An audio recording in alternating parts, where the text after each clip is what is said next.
这几棵白树啊，是去年7月份挖我们门口那段公路的毛坯，占了邻居家的树，然后我们就给它埋了。反正那些白树都是在公路的上面的，可能当时作业的时候挖挖机觉得方便嘛，然后就把那些个树拴在那个公路脚下去了。要把那几棵白树盘回屋头嘛，需要费点力气。年前我们就一直没耳屎它。过年嘛，休息了半个月，精气神儿那倍儿足，再加上过年嘛，大鱼大肉吃多。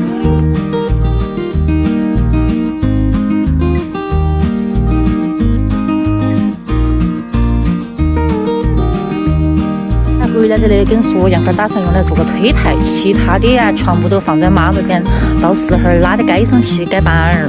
改成板呢，到时候拿来做家具。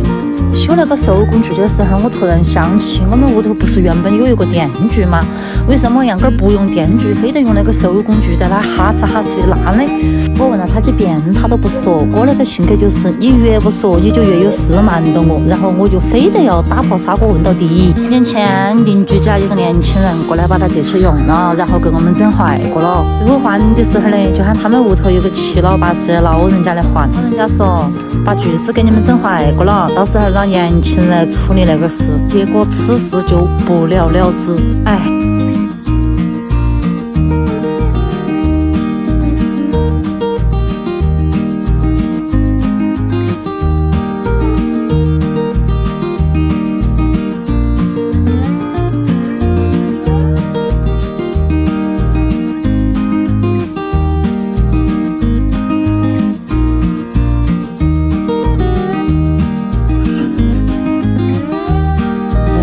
都将是在这个工作台上完成。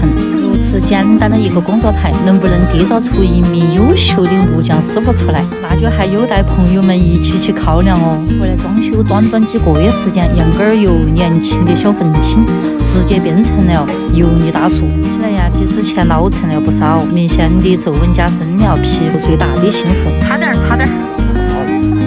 把人可给我少带。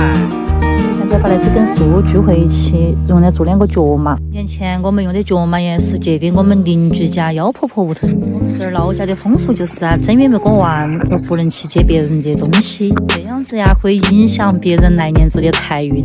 再加上我们那个借了紧都不还，那个人也觉得不好意思的，所以杨根儿说呀，就干脆个人做2个脚码算了。个人觉得哈，关于借那个字，无论你在何时开口找谁借，开口向对方借东西的时候，实际上就是对别人的一种期待。但是别个呀又害怕借出去的东西出了问题，又不好意思找你负责，所以就觉得会不会出现一种两难的那种尴尬局面呢？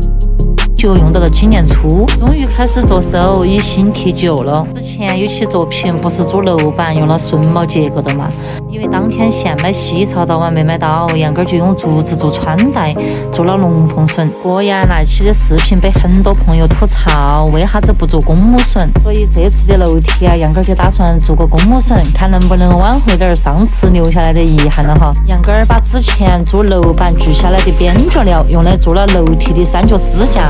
物尽其用呢，就是对它最好的珍惜。原本呢，那个木楼梯是可以在年前完工的，我们没有买公母榫的开榫机，直接用了修边机拉槽。没成想拉槽的中途啊，修边机它罢工过了，就修不好了，都只有重新去买了一个修边机回来，就导致啊这项项目啊就搁置到了年后。朋友们说说看呢，是那个工具买得太便宜了吗？还是那个师傅是费了的牛啊？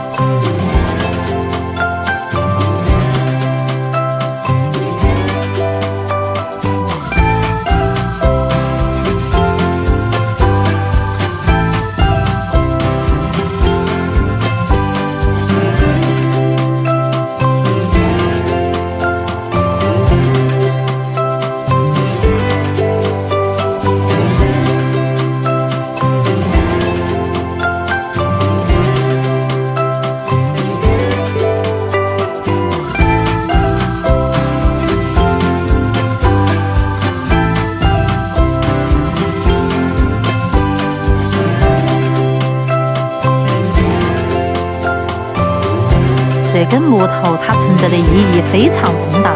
第一，它用来支撑楼梯的抬梁，要不然呢，楼梯的抬梁就没得生根的地方。二，它起到一个承重的作用。这根横梁已经腐朽，但是又无法更换，到时那个木头啊就可以一举两用，说明那个设计师还是花了点小心思的哈。咦，你的木头上面打起水平仪，你那对个人的要求太高了吧？把树翻个面，凹凸不平的地方继续打磨。看到旁边刨出那么多的碎渣渣呀，心疼那棵树哟。杨根儿直接给别个来了一个魔法变身，由水桶腰变成了一个小蛮腰。原本别个呀粗犷威武，你偏偏要给别个整成弱不禁风。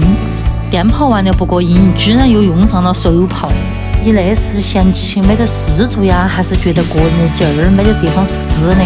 你刚才用电刨把它刨完不就行了吗？口罩一戴，应该有重灰的活儿来了。竟然给那个木头呀抛起了光，想起了18年前去东莞做的第一份工，进的表带厂就是做的抛光的活，那也是前半生进的唯一一家常学的技能。没有想到今儿我回来木头又派上用场了。这个马口的位置呀，必须要来个360度全方位无死角的抛光，让我那个急性子看到起我真的是着急。抛光完了，居然又用起120亩的沙子开始在打磨，又不是去参加选美大赛。朋友们说有那个必要这般打磨吗？终于打磨成了他个人满意的效果，准备给那个柱子打顺眼儿，待会儿来好上抬梁。之前呀，有粉丝朋友叫我展示一下杨根儿现在所用的工具。说实话，他的工具种类呀也比较繁多，水电工的、泥水工的、木工的，只要他觉得可以的，哪怕只需要用一次，他都开始在往屋头买。因为目前呢还没得一个固定位置来归纳那些工具啊都是哪里用了哪里扔。等他到时候做好工具架，然后就把工具展示给朋友们看哈。话说那个男人买工具的心情是不是就跟我们女人买衣服是一样一样的呀？只在乎拥不拥有，不在乎是不是用。每次重要场合呀，千斤顶必须出场，因为楼户下沉了，必须用千斤顶把它给顶起来，才便于安装这根柱子。这种穿斗结构还是有它一定的优势的哈。这个老式的爬梯可以光荣退休了，完成了几个月以来为我们上下楼该完成的使命。让我们一起来期待新楼梯的模样。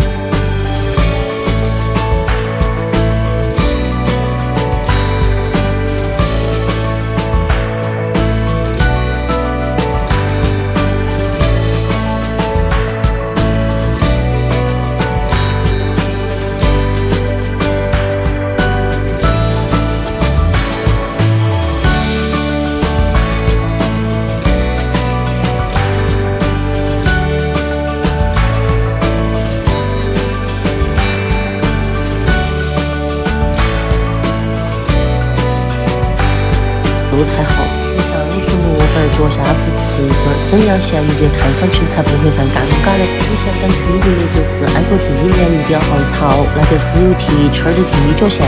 我原本是打算这堵墙啊漆黑色的老砖片来做的，最后想着跟我们现有的装修啊好像有点不怎么大调调，最后就想到啊还是用木板来装饰那面墙。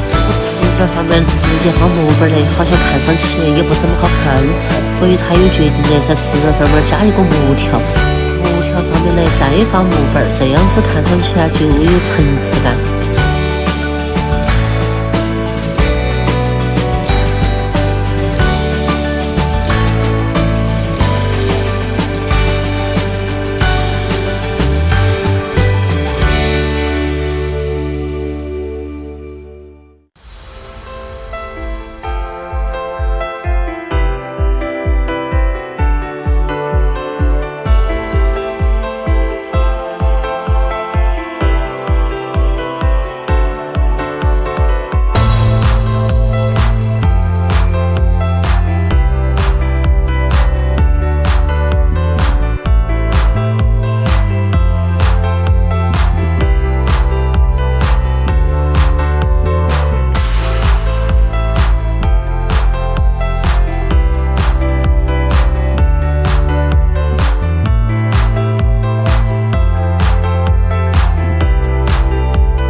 要钉叠桑拿板的，切下来很多的边角料，杨根儿就决定把它们派上用场。我们一贯的做事风格就是能用就用，能省就省，能将就的绝不铺张浪费。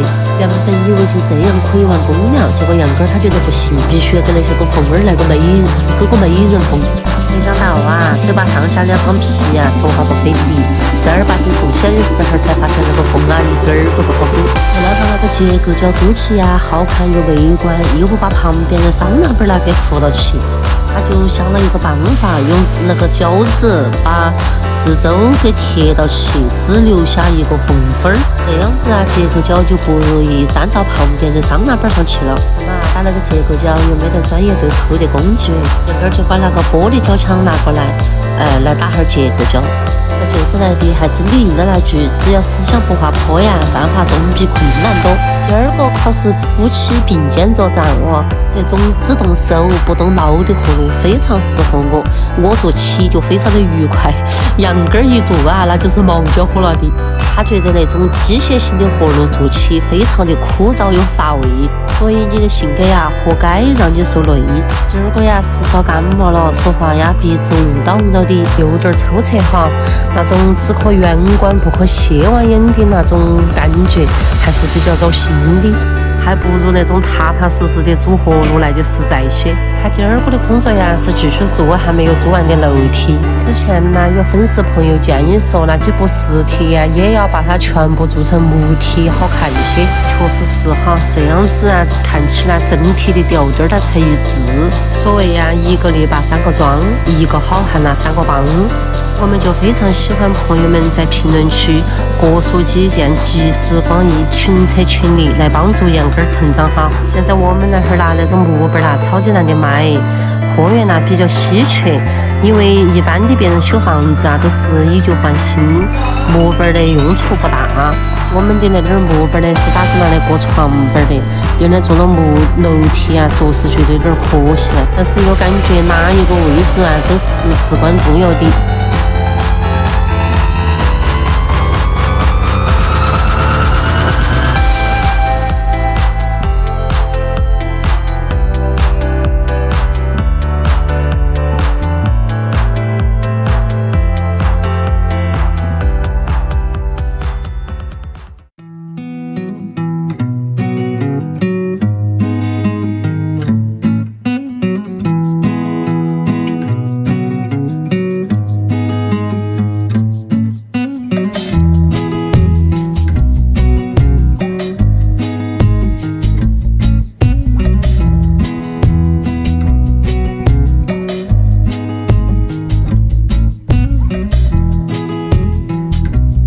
之前换娃的时候呢，不是有些锅子很撇嘛，就买了几捆锅子回来呀更换。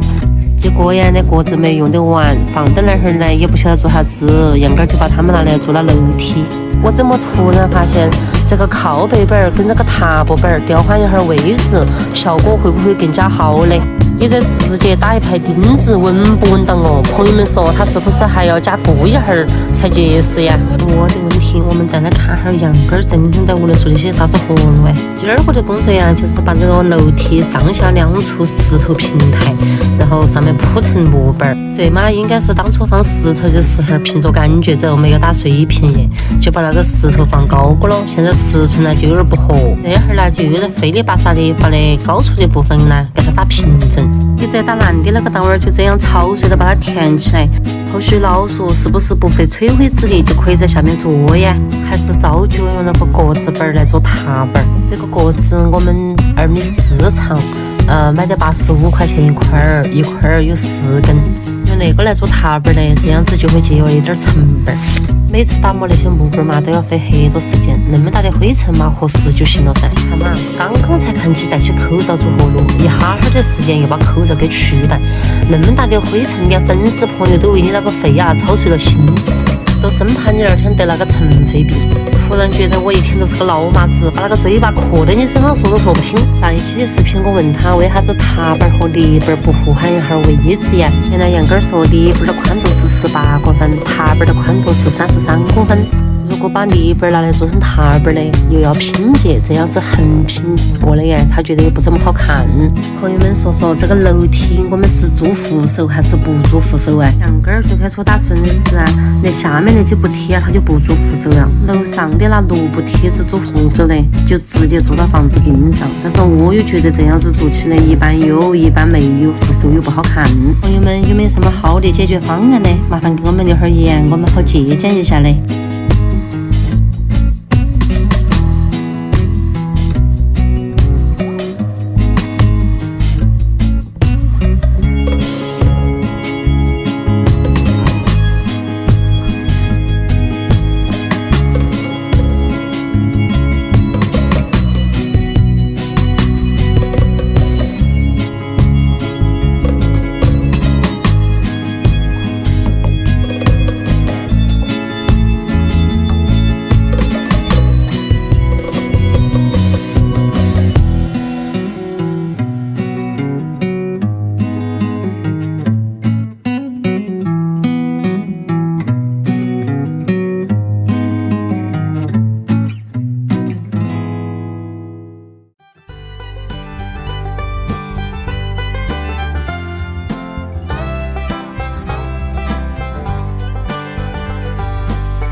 朋友们呢给出了各种不同的建议，有说用铝板包的、木板包的、刷漆的，然后保持石头原样的。而最开初的打算呢，也是把那石头啊保持原有的古朴模样，把那些个柱子啊洗了洗，然后刷点真实漆。但是又从来没有用过真实漆，不晓得它刷起的效果究竟如何。再加上他个人觉得，如果那些柱子不包的话，那个门方啊就线漆特别的单薄，柱子上的电线管呢也线漆非常的凌乱，这样看起来就格格不入。所以他今天的工作呢，就是把这2个石头柱子用那个木板包起来。我们一起来看一下他究竟是如何做得好。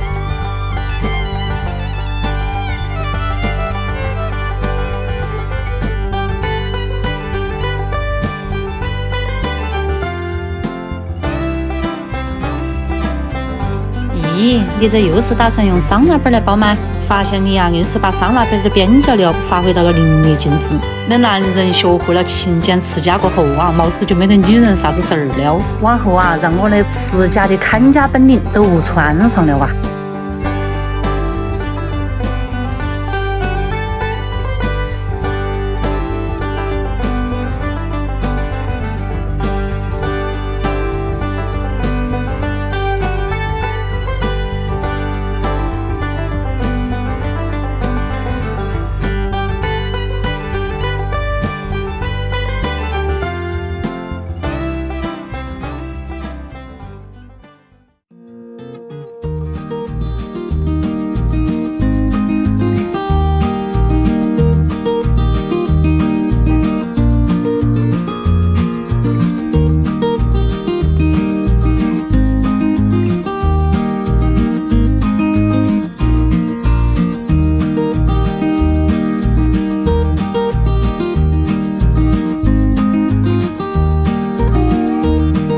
耶，又买了一个新的空调机回来哇，啷个冒烟儿了啊？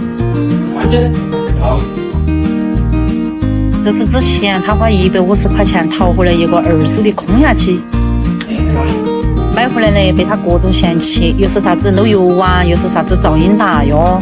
越早他就有一个想法，置换一个新的，一直被我给他制止了。估计是看到最近的油价实在涨得有点离谱，快要突破9块了。那么贵的油把他漏过了啊，他肯定觉得实在可惜嘛，就去悄悄慢慢买了一个新的。不过这个新的买回来还没开始用哎，又冒烟儿了。幸好还有那个老爷车拉出来可以贴补一下儿，要不然呢又要停工几天。我们老家呀买东西就是这样，更换起来呀很不方便，时长特别长。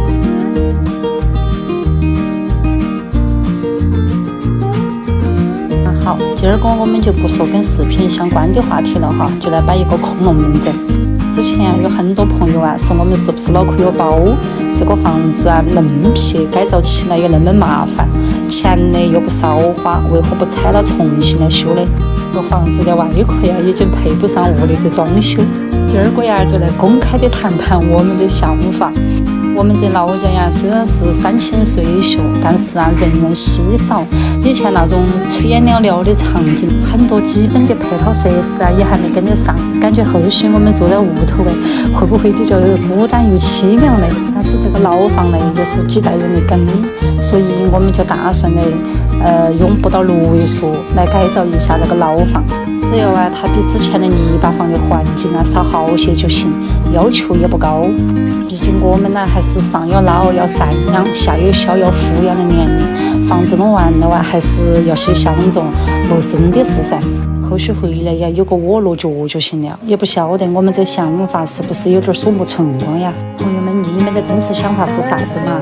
如果你们遇到那种，你们是重新修的，还是选择这样简单的改造一下的？像杨根儿那种一个外行，要来排头来改造那个房子，确实是需要很大的勇气才行，因为它不仅是一个漫长而繁杂的工作，而且还得有耐心才行。居然有粉丝朋友夸他说一个人干了一个团队的活路，也不晓得后续他能不能靠他的实力再带领一个装修团队起来呢？